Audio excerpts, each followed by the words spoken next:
Hola, ¿qué tal? Hola, ¿qué tal? Querida comunidad de Crecer. Mi nombre es Diego Rosales, ¿no? Y bueno, antes que nada, quiero dar algunos avisos parroquiales, ¿no? Porque hoy vamos a hablar acerca de un tema bastante complejo, ¿no? Es acerca de todo el aspecto de la embriología, ¿no? Yo les prometí a todos ustedes que íbamos a hacer un pequeño curso, por así decirlo, en donde vamos a estar hablando acerca de la embriología, ¿no? Al ser nuestro fuerte la anatomía y al tener una conexión directa con la embriología, creo que es importante que sí entendamos cómo funcionan todas estas cosas. Sin embargo, sin embargo, pues al no ser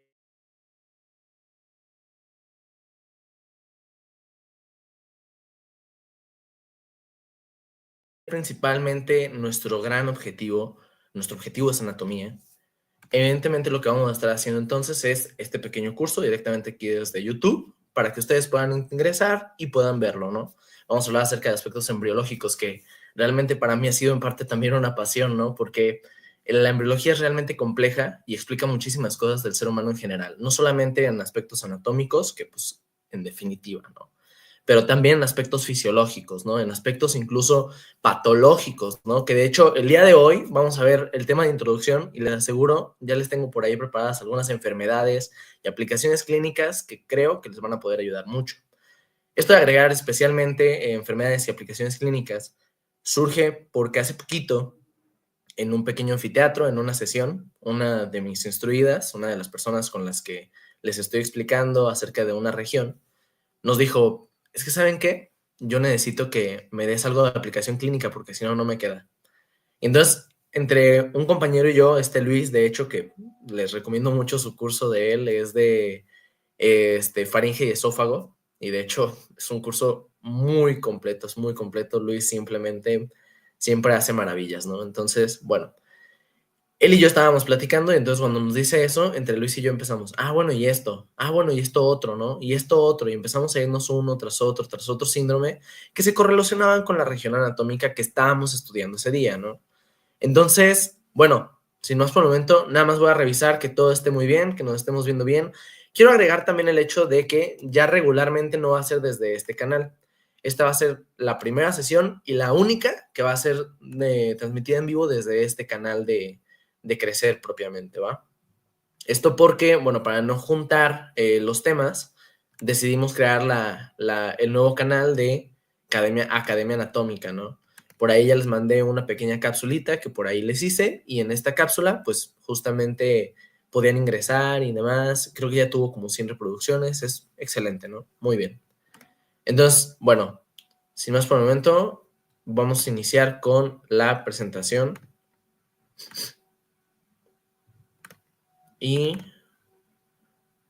algo que también quiero dejar muy en claro y que tiene que ser así como estipulado es que, bueno, la ventaja de que lo vamos a estar haciendo así es que si no tienen la oportunidad de verlo en vivo, lo pueden ver después, ¿no? Es una gran opción.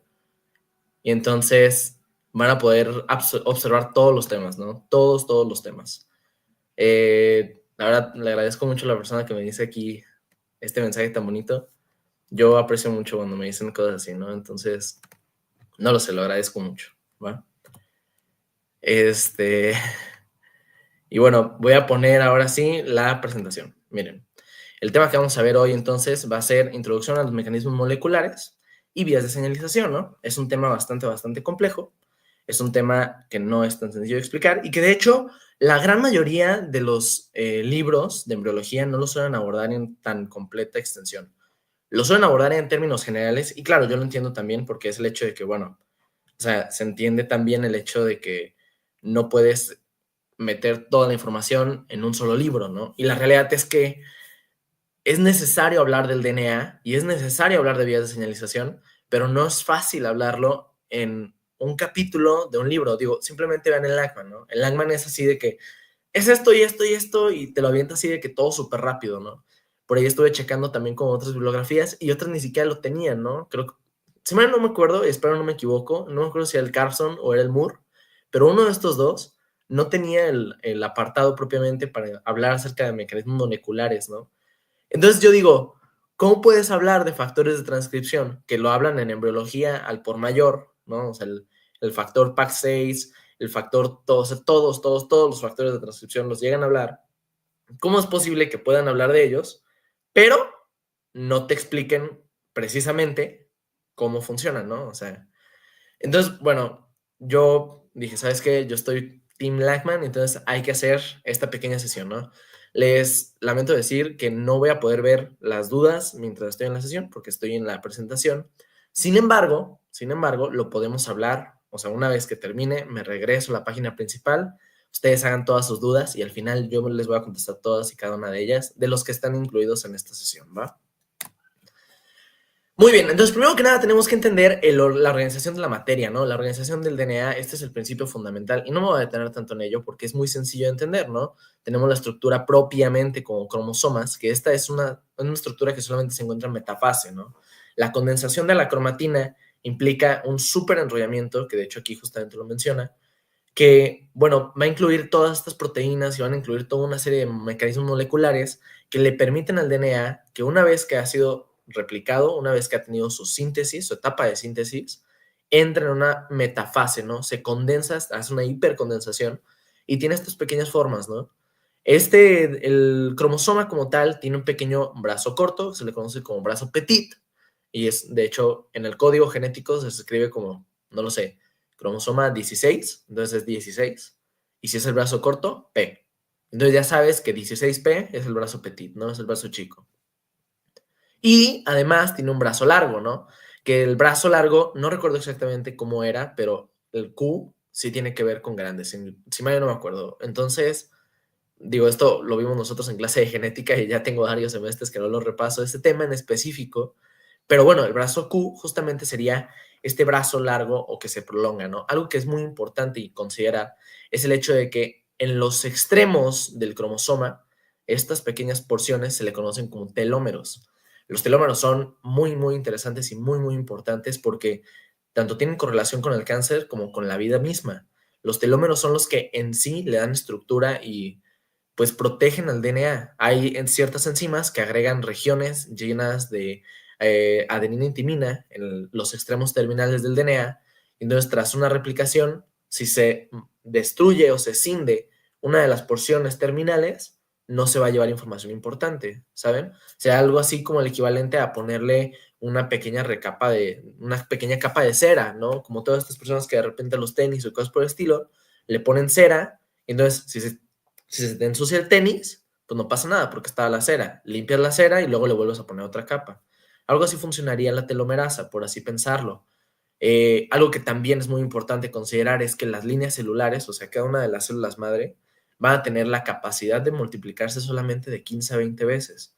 Y esto es un punto importante porque de hecho se correlaciona con el cáncer. En el cáncer, las células evaden todos los mecanismos apoptóticos.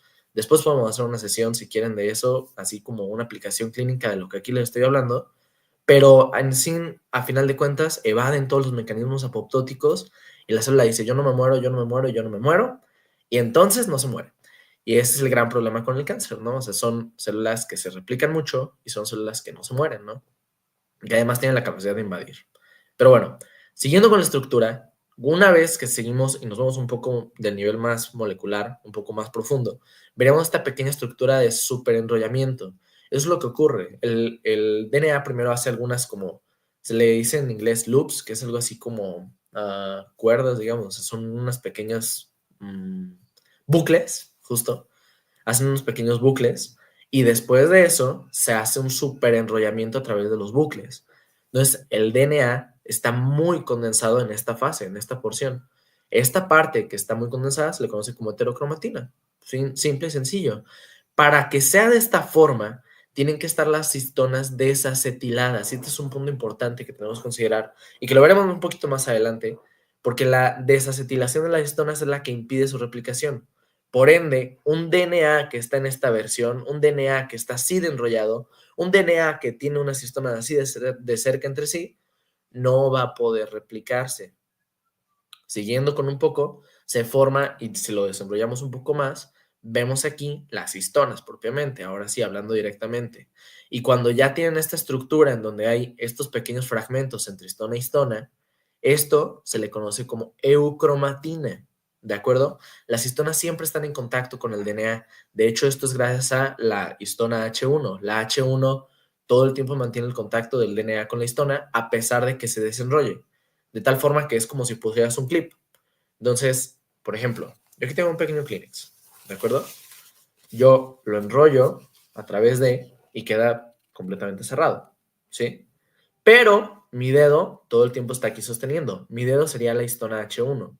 Cuando hay desenrollamiento del DNA, el que siempre lo va a mantener es la histona H1. Y este fragmento es el que se va a poder leer. Esto es gracias a la desacetilación o acetilación de las histonas. Las histonas se unen al DNA porque tienen una carga positiva. Y tal y como ocurre con un magneto, carga positiva se atrae a la carga negativa, ¿no? Carga positiva de estas proteínas se van a adherir a la carga negativa del DNA, que esta la tiene gracias a los grupos fosfato que contiene, ¿de acuerdo? Esto quiere decir propiamente hay tres porciones y tres cosas importantes dentro del DNA, que es el grupo fosfato, la base nitrogenada y el azúcar. Son esas tres cosas. De hecho, ustedes pueden hacer un análisis y hay dos palabras, ¿no? Nucleócido y nucleótido. Un nucleócido es azúcar dentro de la estructura, ¿no? O sea, ya tienes azúcar. Y el nucleótido es cuando carece del azúcar. Entonces, digo, o sea, no estamos hablando de azúcar de mesa, obviamente, ¿no? O sea, estamos hablando de un grupo justamente como de una molécula propiamente de un azúcar, es una ribosa, ¿no? Entonces, bueno, este, todas estas versiones, ¿no? Todos estos, al final de cuentas, son lo que te hacen a esta versión, ¿no? Las histonas, cuando se unen entre sí, fuera del H1, hay otras más, son las que aquí vemos, que es el H2, H2B, H3 y H4. Estas se encontrarían en una mitad y luego la otra mitad se unen y forman una bola prácticamente que le conocemos como nucleosoma. Digo, estos son modelos esquemáticos, ¿no? Recordemos que las proteínas, a final de cuentas, tienen una versión un poco, digo, cuando lo pasa tridimensional, tiene una versión como si fueran pues como si fuera una maruchan, ¿no? O sea, pareciera como todos unos fideos enrollados y apretados, pero bueno, la representación al final nos quedaría como un círculo, bastante similar. Entonces, bueno, ya, después de eso llegamos hasta la última región, que es el doble hélice. Aquí es lo que les decía, que las histonas H1 son las que nos permiten también esto es importante, nos ayuda también a la forma del superenrollamiento. Las histonas H1 son las que se conectan entre sí al momento de que el ADN se superenrolla. Acuérdense que les decía que hay unos bucles y que luego todo se cierra. Bueno, cuando todo esto se cierra y hacen así como el superenrollamiento, las histonas H1 se empiezan a conectar entre sí, ¿no? Y entonces ahora sí, esta última parte que es el DNA doble hélice, esta imagen me gustó mucho, es de uno de los libros del AIDS, que es para pasar el examen de Estados Unidos de la residencia. Muchas de las cosas de aquí, de hecho, las saqué de este libro y de otras de libros de embriología y demás. Pero bueno, el término de doble hélice me gusta a mí mucho porque no sé si lo han leído y les recomiendo si no, el libro de Watson y Crick acerca de la doble hélice, justamente se llama así. Watson y Crick fueron los que descubren la estructura del DNA, o al menos eso se creía, porque entonces después nos dimos cuenta de que en realidad fue gracias a esta señora, ¿no? A esta mujer, que de hecho es muy importante y es una de las mujeres en la ciencia, que se llama Rosalind Franklin. Cuando lees el libro te das cuenta de todo el aspecto que hay detrás. La verdad es que es muy interesante porque te das cuenta cómo es que menciona justamente este Watson, cómo es que Rosalind básicamente se burlaba de ellos en sus caras. Porque en el descubrimiento de la estructura del DNA, Rosalind tenía esta imagen que se le conoce como imagen 51, que demuestra, o más o menos lo que nosotros podemos observar, es que sea la representación propia de lo que aquí está pasando, ¿sí? Es como si le hubiera tomado una foto al fragmentito. Y al tener una foto de este fragmento, nosotros podemos observar que cada uno de estos espacios en blanco es una base, es algún cambio, es algo, es algo. Los espacios negros no, sino los otros, ¿va? Entonces, Rosalind tenía esta foto. Y Watson y Crick llegaban y le proponían sus modelos y esta Rosalind se burlaba literal de ellos. Y de hecho Watson lo menciona en su libro y es muy divertido porque lo menciona como, bueno, él tenía un odio directamente hacia Rosalind, o al menos así se manifestaba en su libro, ¿no? O era al menos un muy poco carisma hacia ella, ¿no? Entonces se molestaba realmente porque Watson y Crick al inicio pensaban que más bien la cadena del DNA era una estructura central de donde partían como una forma de árbol todos los nucleótidos, ¿no? O sea, hacia los lados. Sin embargo, Rosalind cuando vio esto le dio mucha risa, porque la realidad es que son dos cadenas laterales, ¿no? Ya lo hemos hablado, es una de 3' contra 5' y una de 5' contra 3', ¿no? Que están conectadas así, o sea, es como recíproco, ¿no? Entonces ella se burlaba muchísimo. Miren, este es un punto que tenemos que partir y que tenemos que entender, que es justamente acerca del tema de, bueno, el DNA, ¿no? Propiamente. Y esto es importante. Este es el dogma central de la biología molecular, que es justamente que el DNA se transcribe para volverse mRNA o RNA mensajero, que se traduce para hacer una proteína, ¿no? Este es un sentido que regularmente va a cumplirse, solamente no se cumplen algunos virus, que es justamente la transcripción retrógrada, ¿no? O sea, que a partir de un mRNA se puede hacer DNA o se incluye dentro del DNA y muchas cosas similares, ¿no? Pero eso es punto y aparte. Lo normal es encontrarlo de esta forma, ¿no? Y entonces las regiones de todos los genes incluyen todos estos, ¿no? Y esto sí es punto importante que incluye directamente el Langman, el Carson y todos estos, ¿no? Perdón, el Carson no era, usted me entiende. Primero que nada tenemos una región promotora. La región promotora va a estar cargada de adenina y timina, ¿de acuerdo? La región promotora es la que permite la unión directa de la RNA polimerasa. La RNA polimerasa 1, si mal no me acuerdo, hace principalmente RNA ribosomal. Es un RNA que al momento de que se produce casi dentro del núcleo o dentro del nucleosoma, van a producirse ribosomas, ¿de acuerdo? Entonces, bueno, los ribosomas son la máquina esencial que nos permite a nosotros es una proteína propiamente de 2 porciones, que nos permite a nosotros empezar a producir proteínas, ¿no? Es la que nos ayuda a la traducción. Entonces, bueno, el promotor, está ahí la RNA pol. Les digo, pol 1 es ribosomal, pol 2 es la que más se asocia a generar mRNA, ¿no? O sea, RNA mensajero. Y adicionalmente en la región promotora podemos encontrar esto, que son los potenciadores o silenciadores. Estas regiones son las que definen si una proteína se hace o no se hace, ¿de acuerdo? Ahora, como les decía hace un momento, las regiones del cromosoma como tal, o más bien del DNA, van a ser 5' a 3'. Sin embargo, una vez que se transcribe, perdón, siempre queda 5' a 3'. Ahorita veremos ese proceso de transcripción, pero, bueno, a final de cuentas, todos los mRNA siempre son 5' a 3', ¿no? Y eso nos deja dos extremos. El promotor como tal no cuenta con un extremo porque, bueno, aquí nada más el sitio de unión de la maquinaria para poder leer el gen. A partir de donde se cuenta es esta, ¿no?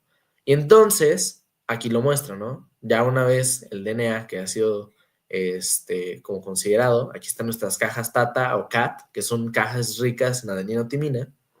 Desde aquí parte, y entonces ahora sí tenemos exones y tenemos intrones. Los exones son regiones del DNA que se van a codificar y los intrones no. Pero los intrones son fundamentales porque nos pueden dar instrucciones. Dentro de un mismo intrón podemos tener algún otro silenciador, algún otro potenciador. Podemos tener mutaciones dentro de los intrones, que es una lástima, pero bueno, puede haber una mutación en los intrones que le den una ganancia de función, ¿no? Por el cambio de una simple base, ¡pum! Ahora el intrón se va a codificar. Y por esa codificación, todo se va a ir muy lejos, ¿no? Entonces, es complejo, es realmente complejo, pero bueno, es algo así como funcionaría, ¿de acuerdo? Disculpen. Y bueno, siguiendo un poco con la organización, después de que parten esta región, va a sufrir un proceso que se le conoce como splicing, que el splicing es el corte y empalme, ¿de acuerdo? Cortan regiones aleatorias o cortan regiones específicas, dependiendo de, y eso es lo que nos permite a nosotros tener un gen que cada vez se va a hacer más específico. Y se dan cuenta, este último ya no tiene los intrones, ¿no? Que son todas estas regiones de color beige. Y finalmente, pues ya se traduce.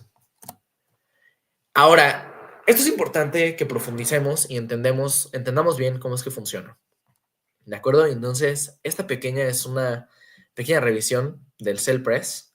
La revista Cell es una de mis favoritas, sin duda alguna, porque es muy específica y se clavan en cosas muy sencillas, ¿no?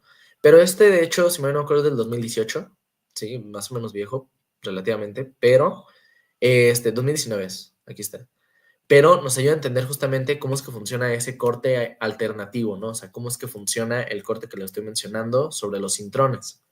Y entonces lo que nos dicen los estudios, es que más o menos esta sería la manera en que sucede todo, ¿de acuerdo? Primero que nada, tiene que haber una unión directa o como una reciprocidad entre la región que estamos estudiando, que pues en este caso no tiene un nombre como tal, pero es una región alta en cisteína, ¿de acuerdo? Entonces, cuando se adhieren aquí, lo primero que se van a adherir, y muy importante, es considerar estas, ¿no? Que son las U1 y las regiones, o más bien las proteínas cargadas en serina, treonina. Ahora, cuando se adhiere la U1, esta región SR es la que le permite su fijación completa. La U1 es básicamente una proteína, pero no precisamente, porque es más como un DNA. Entonces, este pequeño DNA con una información cargada, una vez que se adhiere al complejo con RS, es lo que permite que ahora sí se integren todas las demás estructuras, ¿no? Incluyendo la U2A, F, otras más RS y demás, ¿no? O sea, todo esto va a ir como fijándose con RS y demás, hasta que al final tenemos ahora sí aquí toda una región muy compleja en donde podemos entender ahora sí cómo es que se adhiere, ¿no? O sea, per se, cómo es que de estar solamente así, se van a unir. Es importante reconocer nada más que el uno tiene que reconocer estas pequeñas regiones, ¿no? El uno es el que inició toda esta desencadenación de eventos y el uno se adhiere a estas regiones que son específicas para él. Es tal cual como si el uno fuera por la vida buscando todo el tiempo estas regiones. Una vez que las encuentra, simple y sencillamente se adhieren otras proteínas y empiezan a hacerse todo un súper complejo en donde ahora sabe el uno que debe descindir de aquí y va a dejar de descindir en donde las otras proteínas U2AF junto con las RS se adhieran de tal manera que, por ejemplo, aquí que comenzaba otro exón, las RS junto con U2AF se cierran en este punto y dejan de escindirlo, ¿no? Y ahora sí, aquí ya está representado el corte, ¿no? O sea, ahora ya que haces tú el corte, las U2AF se despegan y la U1 puede buscar una nueva región a la cual cortar, ¿no? Ese es el famoso corte y empalme. Espero que quede bastante claro o que al menos les ayude a entender un poco más cómo es que no es magia, ¿no? Cómo es que no se trata de, pues corto aquí, corto acá. No, es un proceso en donde las proteínas o, bueno, directamente estas regiones o estas porciones de U1 reconocen una región en específico. Una vez que la reconocen, se adhieren proteínas cargadas de residuos de serina, treonina, y una vez que se adhieren estas, ahora sí hacen un corte. ¿Hasta dónde? Hasta donde lo marque la SU2AF, ¿no? Que es un punto importante. Ahora, algo que les hablaba justamente acerca de los potenciadores y silenciadores. La función de un potenciador y de un silenciador, al final de cuentas, va a recaer específicamente en que el potenciador va a permitir la transcripción de una región y el silenciador no. El silenciador, de hecho, evita dentro del promotor la unión de la RNA pol2 o la unión del dominio de acción dentro del DNA. La RNA pol2 tendría dos dominios, un dominio propio para el factor de transcripción, que pues es como si abrazara a todos estos factores de transcripción, y además tiene un dominio que es el que propiamente va a hacer la impresión, digamos, la transcripción del DNA, ¿no? Entonces, cuando hay un silenciador, se evita esta unión del dominio y simple y sencillamente corre la RNA pol, pero no transcribe nada, ¿va? Ahora, este artículo es de Nature. Nature es una de las revistas más importantes actualmente en medicina, se los recomiendo mucho, y esta es justamente acerca de medicina molecular, ¿no? Entonces, bueno, este artículo es un review y es justamente para hablar acerca de la selectividad que se funciona entre los potenciadores y cómo es que funciona la unión de entre el potenciador junto con el promotor, ¿no? O sea, cómo es que es esta interacción que promueve la activación propia del gen. Tenemos estos modelos, ¿no? Tenemos un modelo en donde se consideraba o se ha considerado que podría ser como una estructura unidimensional, ¿no? Como si fuera una impresora propiamente. Entonces, la POL2 se adhiere al potenciador directamente dentro del DNA y a partir de esto, la POL2 se corre hasta llegar al siguiente promotor y tomar una nueva instrucción, ¿no?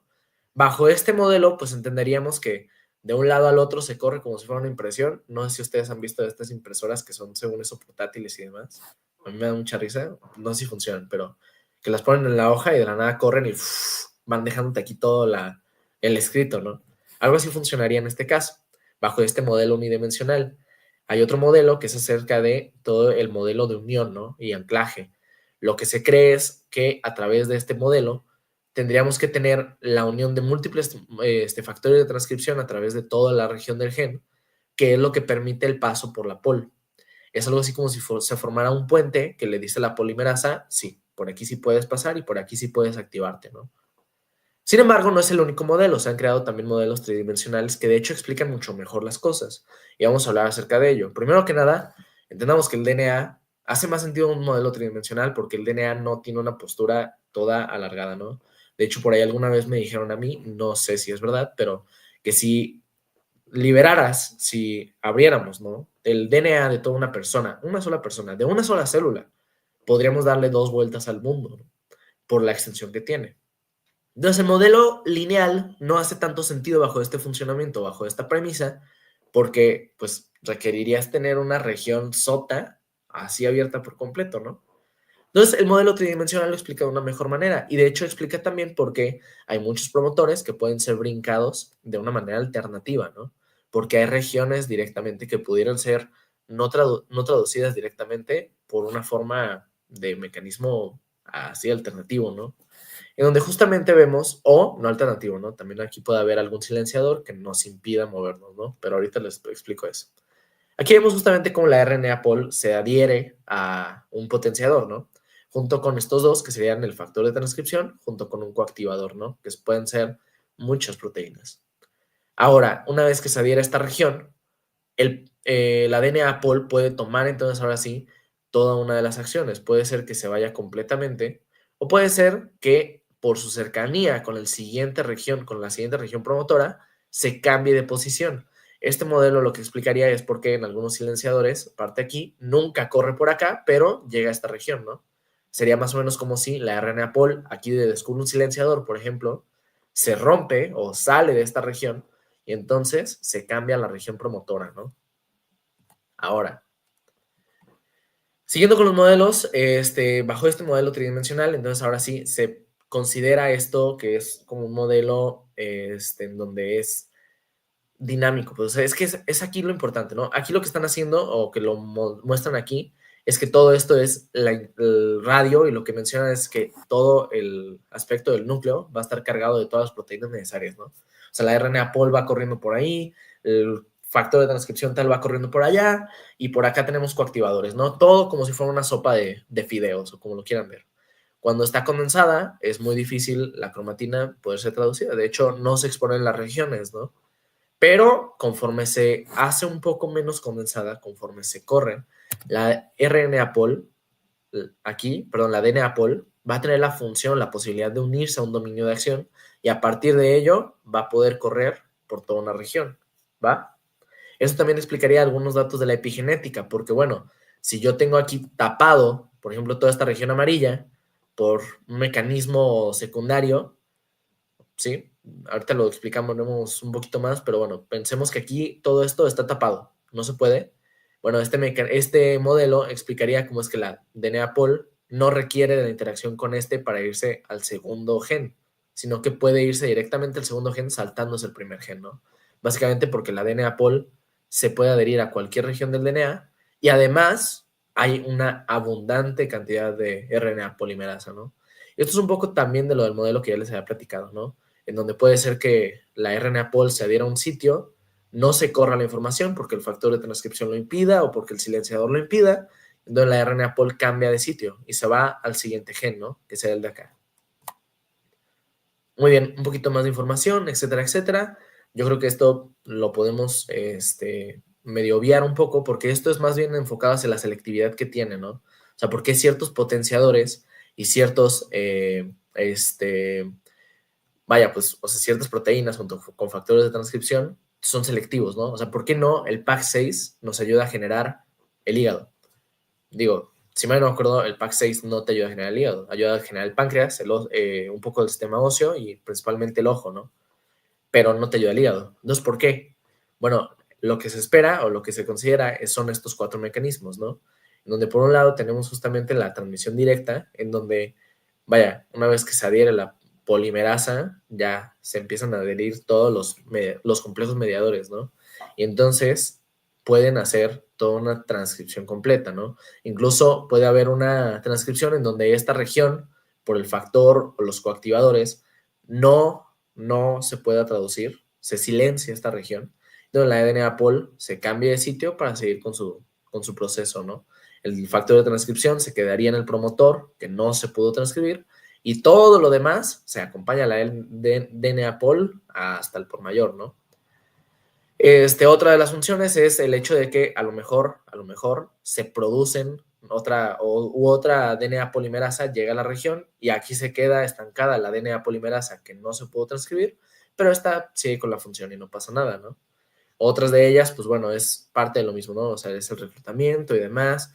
Hay muchos mecanismos moleculares que la verdad les recomiendo mucho que los puedan revisar porque explican mucho acerca de esto, ¿no? Ahora sí, esto es uno de los puntos que también tenemos que considerar, que va acerca de la transcripción del DNA, ¿no? El DNA se va a transcribir en un sentido 5' a 3'. Es el sentido que nuestra DNA polimerasa puede ir. Es la manera más fácil para ella. Y lo que hace propiamente es que una vez que está abierto el DNA, puede ir metiendo todos estos nucleótidos, ¿no? Para hacer una cadena que va en el sentido opuesto. Perdón, la DNA va en el sentido 3' a 5'. Y la cadena que hace va a ser en el sentido 5' a 3', ¿no? Es la homóloga. Acuérdense que uno va y el otro viene, el DNA, ¿no? Entonces, bueno. Ahora, vamos a irnos con cada una de las proteínas, ¿va? Cada una de ellas es la que nos va a ayudar. Primero que nada hay que entender que el movimiento o la traducción directamente es en un pequeño, se le conoce en inglés como frameshift, o es cuadrado, o pues sí, es algo así como cuadro de transcripción, en donde es una región que se ha abierto del DNA, y gracias a esta región, que todo se ha abierto, en el medio es donde empiezan a actuar nuestra DNA polimerasa, ¿no? Entonces, siguiendo con esta lógica, si la DNA polimerasa, si la de arriba viene en un sentido 3' a 5', como inicia en el medio, el camino que va a ir hacia la izquierda, que sería este de acá, ¿sí?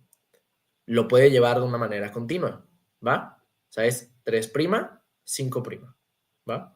Entonces, de aquí a allá, lo puede llevar de una manera continua. Sin embargo, la DNA polimerasa de aquí también va a irse hacia el lado opuesto.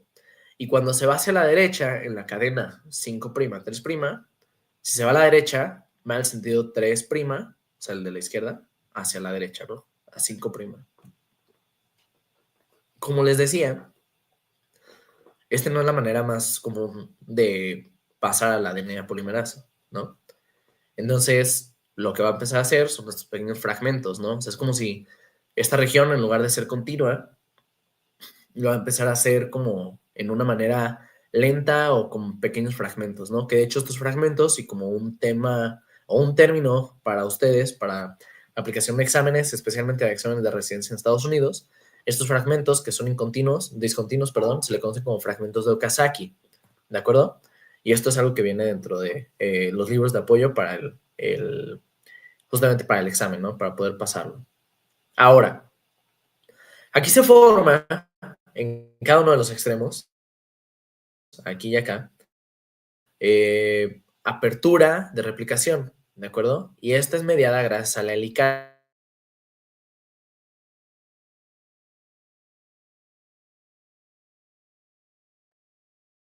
de hidrógeno. Entonces, el DNA, al momento de que están en su posición normal, un nucleótido está en contacto con el otro gracias a puentes de hidrógeno. Cuando pasa la helicasa, lo corta y el DNA pierde su unión directa. Ahora, para que la helicasa pueda funcionar, requiere de la topoisomerasa. La topoisomerasa o DNA girasa en algunos microorganismos, aquí lo que va a tener es que va a hacer que el DNA de tener una posición dextrógira o levógira, que será como lo más común tener la dextrógira, si tiene de tener esta posición, la va a tener un poco menos acentuada, le va a quitar toda esta funcionalidad de tenerlo, digamos, el enrollamiento, en lugar de estar, otra vez, vamos con el Kleenex, en lugar de estar el Kleenex aquí así, enrollado, lo que hace la topoisomerasa es desenrollarlo. No lo abre, solamente lo desenrolla. Y entonces, cuando viene la helicasa, lo que hace la helicasa ahora sí es abrirlo por la mitad, ¿de acuerdo? Dejando aquí una pequeña región que nosotros le vamos a conocer como, vaya, apertura de replicación. Y por aquí es por donde va a poder ocurrir toda la replicación, ¿no? Muy bien. Ahora, además de eso, van a estar estas pequeñas proteínas que se le conocen como proteínas de una sola cadena, que son de unión, y que son las que evitan, ¿no? O sea, son las que evitan que el puente de hidrógeno se vuelva a formar. Porque si el DNA se volviera a unir por sí solo, por movimiento, por atracción, por lo que quieran, si se volviera a unir el DNA, entonces volverían a unirse los puentes de hidrógeno. Sin embargo, para evitar esto, se agregan estas proteínas que mantienen todo el tiempo la posición abierta, ¿no? Le cambian un poco la polaridad al DNA y eso evita que se puedan unir entre sí. Siguiente proteína importante que tenemos que considerar, ABCD, son las single stranded, luego F, las primasas, ¿no? Las primasas ponen justamente regiones que se lo conocen como primers. Los primers son regiones que le permiten a la DNA polimerasa adherirse, ¿de acuerdo? Las primasas son muy importantes en el sentido, bueno, más bien especialmente en el sentido 3' a 5'. Yo creo que ustedes saben a qué me refiero, pero si no, aquí se los explico justamente, ¿no? El sentido 3' a 5' sería de aquí para acá, ¿no?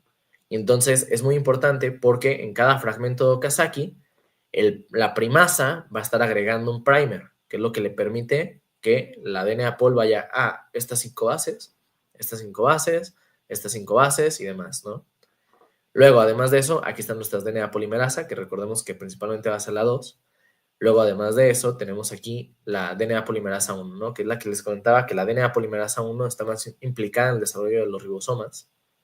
La DNA ligasa, esta es importante porque, bueno, a ver, si la DNA polimerasa va corriendo de un lado al otro y se detiene, y corre de otro lado, y corre de otro lado, está formando muchos fragmentos de Okazaki, pero los fragmentos de Okazaki también se tienen que adherir entre sí para poder hacerse una completa, vaya, una línea, ¿no? Una línea por completo. Entonces, para poder formar eso, está la DNA ligasa, que forma pequeños puentes entre un fragmento de Okazaki junto contra el otro, ¿no? Ahora, mutaciones de la helicasa nos dan estos 3 síndromes, que es el síndrome de Bloom, el síndrome de Werner y el síndrome de Rothmund, ¿va? El síndrome de Rothmund-Thompson es un poco más raro, pero algo que es muy importante considerar es que son mutaciones específicas de la parte más primitiva o más conservada de nuestra helicasa, ¿no? El gen de la helicasa es justamente este, es el REC-Q, ¿ok? Entonces tenemos REC-QL1, REC-QL2, REC-QL3 y REC-QL4 y muchísimas más, ¿no? Los más importantes y que tenemos que considerar es la REC-QL4 y si no recuerdo el síndrome de Bloom es el REC-QL1 o L3, no estoy tan seguro. Pero bueno, les platico un poco al respecto. Recordemos que esta es la helicasa, ¿no? La helicasa era la que rompía los puentes disulfuro, perdón, los puentes de hidrógeno que se formaban entre los nucleótidos. Y entonces, cuando la helicasa está montada, no se puede abrir el cuadro por completo, ¿no? O se abre de una manera anómala. Entonces, de manera general podemos establecer que todos estos síndromes tienen como manifestación principal o manifestación general el hecho de que van a caracterizarse por una inestabilidad genómica. Eso quiere decir predisposición a cáncer, ¿no? Cáncer directamente. Ahora, bueno, los genes aquí se los puse justamente, el BLM, WRN y RECQL4. Otra aplicación clínica, las topoisomerasas. La topoisomerasa 2 son sensibles a irinotecan y pitecan y etopósido, tenipósido, ¿no? Todos estos son medicamentos que se suelen utilizar, o bueno, no es tan común que los usemos en la práctica médica, pero sí es parte de la práctica, o sea, sí es algo que se puede funcionar. Entonces, cuando la topoisomerasa se inhibe directamente por la acción de estos medicamentos, entonces, nosotros podemos entender cómo es que no hay una replicación de ciertas regiones del DNA, ¿no? Adicionalmente, esto es algo importante, la DNA girasa, que es la topo 1 de las procariotas, y la topo 4 son sensibles a fluoroquinolonas, ya saben, levofloxacino, floxacino, etc. Todas estas son sensibles y de hecho, este es un sitio de acción. Se los digo esto para las clases de infectología, porque créanme, lo van a ver, ¿no? La topoisomerasa o DNA girasa 1, ¿no? O sea, la topo 1 de las procariotas o la DNA girasa es inhibida por fluoroquinolonas. Y finalmente las telomerasas, ¿no? Que esto es algo que ya habíamos hablado, son las regiones que te agregas son de ricas en timina y guanina, perdón. No, les había dicho adenina, es timina y guanina. Y entonces, de hecho, estas son las regiones que te agrega, ¿no? Por cada replicación, una telomerasa te agrega una región TTA-GGGG, que de hecho hay una mnemotecnia que viene dentro de los libros de preparación para el USMLE, que justamente es telomerase tags for greatness and glory, ¿no? O sea, la telomerasa tag, que yo me imagino, sorry, en este sentido, pero la tag, bueno, tag en inglés tiene que ver mucho con el tocar, ¿no? O sea, es como, y también con tarjetas, ¿no? Entonces, yo no sé a qué se refiere precisamente, pero bueno, creo que es buena la mnemotecnia. Telomerasa tag para el bien o para la grandeza y para la gloria, ¿no? Eso nos deja a nosotros que es telomerasa tag, o sea, T, T, A, G, grandeza, G, G, ¿no? Tal y como lo veríamos acá, T, T, A, G, G, G.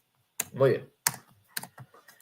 Ahora, los síndromes, ahora sí, profundizando un poco más de ellos, pues el Bloom se caracteriza justamente por inmunodeficiencia moderada, un crecimiento prenatal disminuido, fotosensibilidad con manifestaciones de lesiones tipo lupus y DM2 e hipogonadismo, ¿no? Insisto, todos estos recordemos que tienen la característica de que tienen inestabilidad genética, ¿no?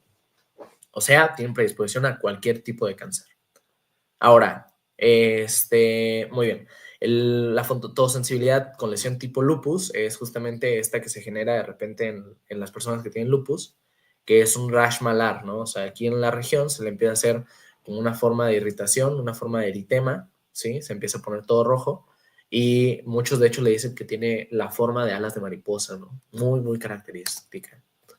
Werder, otra de las formas en las que se conoce es como progeria, ¿de acuerdo? Entonces, bueno, el punto más importante que tienen que considerar es que va a tener características físicas y metabólicas con complicaciones severas de la vejez, ¿de acuerdo? O sea, es una persona que tiene 5 años y se ve viejo.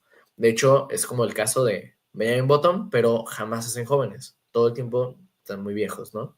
Y las complicaciones severas que suelen sufrir son osteoporosis, hipertensión, diabetes, eventos vasculares isquémicos, infarto agudo del miocardio, cáncer, etcétera, ¿no? Y finalmente Rodmund Thompson o poquilodermia congénita va a caracterizarse por baja estatura, la ausencia de pestañas o cejas, o sea, no tienen pestañas, no tienen toda la ceja, tienen la catarata juvenil, que es una manifestación bastante rara, porque las cataratas tú esperarías que sea algo progresivo, ¿no? Y en este caso no lo es, casi a los 10 años lo tienen. Anormalidades esqueléticas, que pues son muy, muy variadas, la vejez temprana y una susceptibilidad a padecer de un osteosarcoma, ¿no? Este de aquí, por ejemplo, es un niño que tiene Bloom. Aquí podemos ver justamente el eritema facial, ¿no? Todo esto que serían nuestras manchas tipo lupus. Y adicionalmente, bueno, aquí no se menciona, pero en el caso mencionaba que una de las causas, o una de las cosas que pueden tener un niño con síndrome de Bloom es un poco de retraso mental, ¿no? Entonces, este niño de hecho también lo parecía, ¿no? Y este caso es el de progeria, ¿no? Es uno de los casos más hablados. Esta persona vivió pues bastantes años y había sido la más longeva teniendo progeria, pero bueno, a lo que tengo entendido ya pues terminó su tiempo aquí en la Tierra. Ya, para finalizar, mecanismos moleculares, vamos a irnos directamente nada más con vías de señalización, que es un tema bastante rápido. Esta es una de las señalizaciones más sencillas, que es la parácrina, que básicamente es la interacción ligando-receptor, ¿no? Tenemos un dominio extramembranal, pues sí, o sea, fuera de la membrana, un dominio transmembranal y un dominio intracitoplasmático o citoplasmático, ¿va? El dominio extramembranal o extracitoplasmático va a tener la función o va a poderse unir a un ligando, ¿de acuerdo? A través de este ligando se va a transmitir una señal por el dominio transmembranal que va a llegar hasta las proteínas de abajo. Y por un pequeño cambio, ¿eh? O sea, este ligando a lo mejor lo único que hace es que esta región, esta de acá, ya no sea tan sensible. O a lo mejor lo que va a hacer es que al unirse esto, va a hacer que toda la proteína se haga súper negativa. Entonces ahora va a adherirse otra proteína, ¿no? O algo por el estilo. Y entonces, si tú tienes una enzima aquí, adherida a tu brazo, y ahora haces como un super magneto y yo puedo traerme lo que sea y demás, y va pasando aquí una pequeña proteína, ¡tum! Se va a unir inmediatamente. Y como es una enzima activa, ¿qué es lo que va a hacer? ¡Pah! Te lo va a romper, ¿no? Te va a hacer una acción enzimática. Gracias a estas acciones enzimáticas, que pues pueden ser fosforilaciones o pueden ser pérdidas de funciones de proteínas citoplasmáticas, vamos a tener proteínas que se van a activar y a través de ello la unión de complejos hasta factores de transcripción para poder entrar en el nucleolo, ¿no? Perdón, el núcleo. Ahora, los parácrinos se dividen en 4 principales, ¿no? WNT, la vía del WNT, el hedgehog, que es erizo, algo así.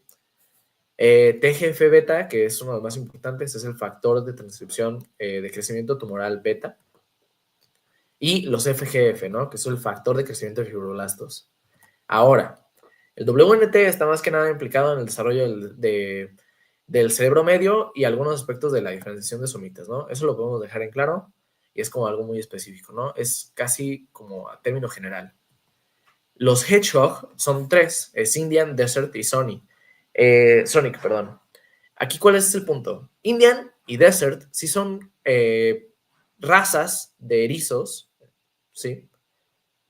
Sí, creo que el nombre correcto es erizos, pero bueno, son razas verdaderas de estos animalitos chiquitos que tienen picos, ¿no? Ahora, cuando se descubren estos dos, el descubrimiento del hedgehog fue porque las personas que lo estuvieron buscando, una de las grandes mentes también de la medicina y es mujer también, creo que fue ahí, por ahí del 90 y cacho, casi puedo decirte que su premio Nobel fue en el 95, pero bueno, cuando lo estaban buscando cómo encontrar una proteína que explicara el desarrollo morfogenético en general, una proteína de la cual dependiera por completo y que sin ella, pues el ser humano no seríamos nada, ¿no? Y entonces descubren Indian y Desert, ¿no? Pero después, cuando van regresando a casa, uno de los participantes está hablando con su esposa y dice que en la sala de la tele estaba poniéndose este programa de Sonic, ¿no? Entonces él dijo, ¿sabes qué? Acaban de descubrir ese mismo día el Hedgehog, el tercero, ¿no? La tercera versión. Y dijo, no, ¿sabes qué? Pues que el tercero sea Sonic, ¿no? Ya no es una raza de un Hedgehog, sino que él fue un poquito ñoño y dijo, vamos a poner el nombre de Sonic. Y bueno, algo muy importante es que todas estas proteínas están implicadas en el desarrollo de, bueno, innumerables cosas, ¿no? Desde tejido óseo, tejido pancreático tienen que ver en la posición normal del cuerpo. De hecho, la vía Hedgehog puede estar implicada dentro de los pacientes que tienen situs inverso, ¿no? O sea que los órganos de la derecha están posicionados a la izquierda, puede tener un poco de vía por ahí y de hecho por ahí se sigue estudiando, ¿no? Pero también tiene muchísimo que ver en el cerebro, porque de hecho hay áreas que por ahí no les quiero decir tanto, no les quiero hacer tanta la tirada, pero puede ser que pronto empecemos a tener cursos también de neuroanatomía. Y hay un área, por ejemplo, que es un área, Karin, frente al tálamo, digamos, que es un área que precisamente carece como un territorio propiamente, es algo así como un área innominada, si no me acuerdo, talámica, ¿no? Y de esta región parte la conexión con muchísimas otras estructuras, ¿no? Esta región es formada gracias a Hedgehog, y entonces el Hedgehog, cuando no está presente, especialmente Sonic Hedgehog, es que entonces el paciente puede morir incluso, ¿no? Es algo muy, muy interesante. El TGF-beta tiene distintas proteínas, ¿va? Va a estar formado por distintas proteínas, no solamente es directamente estas, de hecho ahorita lo vamos a ver, pero lo más importante que tenemos que reconocer es que es importante para el desarrollo de la matriz extracelular. No hay célula que viva si no tiene matriz extracelular, ¿de acuerdo? Y el FGF también tiene bastantes variantes. Ahora, este va a ser importante en la angiogénesis, en el crecimiento axónico y en la diferenciación del mesodermo. Gracias a la diferenciación del mesodermo, el FGF, de hecho, está correlacionado con la formación, o más bien, el problema del enanismo. De hecho, mutaciones en el FGF1 te causan enanismo. FGF2 te causa cruzón, que es un síndrome que también tiene enanismo. FGF3 creo que tiene muchísimo espectro, es todo un espectro de manifestaciones, donde pueden ser, hay un síndrome, por ejemplo, que es manos y pies de cangrejo, que justamente dicho y hecho, ¿no? No hay una diferenciación del mesodermo y el niño solamente tiene las manos unidas aquí, ¿no? Recordemos que los brazos son básicamente formación del mesodermo. Entonces, corta aquí y eso es lo que te permite que tengas dedos. No lo cortes, tienes manos de cangrejo, ¿no? Justamente aquí les decía, ¿no? De la condroplasia directamente. Ahora, esta es una de las vías que ya lo habíamos hablado, la WNT, que la WNT tiene un dominio de unión directamente hacia una región o un dominio transmembranal que se conoce como Frizzle, ¿va? No voy a entrar directamente en la vía, lo podemos ver un poco después y para no prolongar tampoco tanto la sesión. Pero bueno, gracias a la acción que tiene el Frizzle junto con el Bangle, es lo que le permite adherirse a algunas proteínas sinasas junto con DGO que permiten la activación de ROA y RAC, que son proteínas o más bien estructuras dentro del citoesqueleto, pues sí, proteínas, que es lo que permite la activación de un gen, ¿no? Todos estos van a tener como determinación o punto final la activación de una región específica dentro del genoma humano, ¿no? Y esta persona que justamente vemos aquí es la ganadora del premio Nobel que les comentaba, ¿no? Christiane Nussling Bollhardt. Ella es alemana, de hecho, y bueno, algo que es muy, muy digno de destacar es que ella, pues, o sea, hay mujeres muy impresionantes en la ciencia, ¿no? Es muy, muy impresionante y ella es jefa de grandes mentes como, bueno, fue jefa de grandes mentes como Edward B. Lewis, que no es precisamente el Lewis que muchos conocemos, pero igual es una gran mente del tiempo actual en la biología molecular, junto con Eric F. Wischoff, ¿no? Creo que era F de Frederick, no estoy tan seguro, pero bueno, estos dos son mentes muy, muy grandes, muy, muy grandes, y Cristian era justamente la persona que tuvo la fuerza para poderlos dirigir. La verdad es algo digno de reconocer y es muy, muy admirable. Yo, arriba Cristian. Muy bien, y finalmente nos queda esta vía, ¿no? Que es justamente la vía directamente se le conoce como juxtacrina o por juxtaposición, ¿no? Esta es la del Sonic Hedgehog, nada más con un pequeño dato. El Sonic Hedgehog inhibe al patch, que el patch todo el tiempo inhibe al smoothment, ¿no? Que es lo que les decía. Hay veces en las cuales no es la activación de un complejo intrínseco, sino la inactivación de otro complejo, ¿no? Entonces lo que hace el Sonic Hedgehog es inhibe al patch, que inhibe la inhibición del smoothment. Entonces el smoothnet puede actuar, ¿no? Este suavizante, ¿no? El suavizador. Una vez que puede actuar, es que entonces ahora sí se forma un complejo proteico que se le conoce como complejo GLI, y el GLI llega al núcleo y activa la transcripción, ¿va? Y esta es la vía Notch. La vía Notch es uno de los grandes ejemplos de la vía de señalización juxtacrina o por juxtaposición, en donde una célula tiene que estar en contacto con la otra. Hay 4 mecanismos diferentes para la vía de juxtacrina, pero los dos más importantes es una directamente por la unión de un receptor con otro receptor u otra la unión de un receptor con un ligando propio de una región, ¿no? Entonces, cuando se adhiere el ligando DSL a la vía Notch, al complejo Notch, hay una proteólisis de la porción intermedia. Al haber una proteólisis, la región intracitoplasmática pierde su adherencia hacia el receptor Notch y entonces tiene una acción dentro del núcleo, ¿no? Bueno, muy bien. Ahora sí, vámonos a las preguntas. Yo sé que, pues, está complejo el tema. Fue difícil. Es muy, muy difícil. Pero, pues, no lo sé. Yo espero que les ayude, que les quede claro. Recordemos, insisto, ¿no? Este tema es el único que se va a dar desde este canal. A partir del siguiente tema, vamos a cambiarnos al canal de Academia Médica propiamente. Nada más esta vez no, porque como el canal es muy nuevo, no nos dejó transmitir, ¿no? Pero a partir de la siguiente nos vemos desde allá. De hecho, esta transmisión yo la voy a descargar y la voy a cargar al otro canal de YouTube. Y pues bueno, espero la verdad que les haya quedado bastante, bastante claro este tema. Es un tema muy complejo y difícil un poco de digerir, pero sin lugar a duda es muy interesante, ¿no? O sea, todo esto es bases moleculares y también es gracias a esto que nosotros podemos determinar o decidir muchísimas de las cosas que vamos a estar viendo nosotros en nuestras clases, en nuestro curso gratuito de embriología, ¿no? Recuerden seguirnos dentro de nuestras redes sociales de Crecer y también recuerden mucho que pueden pertenecer a nuestra academia médica, ¿no? En donde estamos mandando todo el tiempo información nueva. Sin más por el momento, nos vemos en la próxima.